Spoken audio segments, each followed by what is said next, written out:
Council. I'm sure you're all aware of recent drug recalls, particularly Vioxx was recently recalled after clinical studies found an increase in heart attacks and strokes. Well, there have been no clinical studies for hydrofluorosilicic acid. Hydrofluorosilicic acid has not been approved by the FDA as a drug, and it is a drug. It is being used to treat the disease of dental caries, which any dentist will tell you is a disease. It has been used as a drug to treat hyperthyroidism at relatively low levels of 2 to 10 parts per million.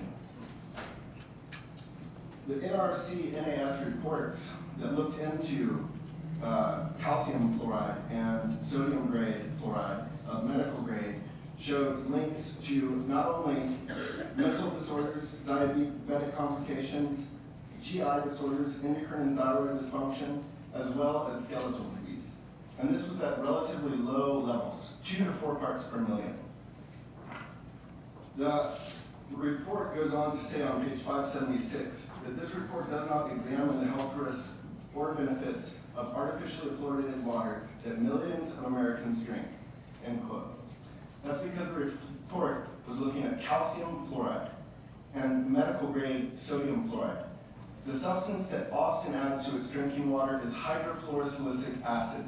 It has not been approved by the FDA. It is being used as a drug. It is not safe. It is not effective. We spend hundreds of thousands of dollars every year to prevent dental caries with a non-FDA approved drug with no control of dosage that has been stated by the CDC is predominantly effective through topical application, not ingestion. The little data that we do have on hydrofluorosilicic acid comes from the MSDS report released by the company.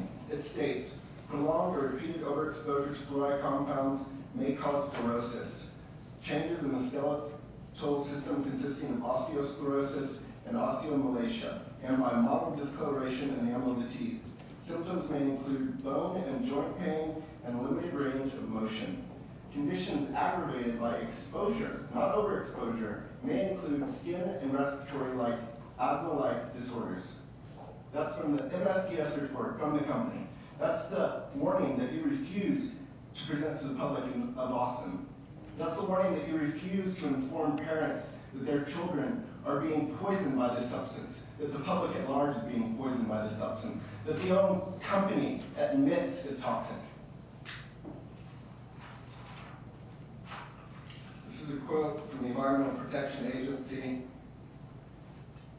A recent animal study conducted by scientists at the Environmental Protection Agency, this is Varner 1998, reported that exposure to just 1 part per million of fluoride caused kidney damage in rats. Thank you, Mr. Greene. 1 part per million. Thank you, Mr. Greene. Next, we have Darcy Greene.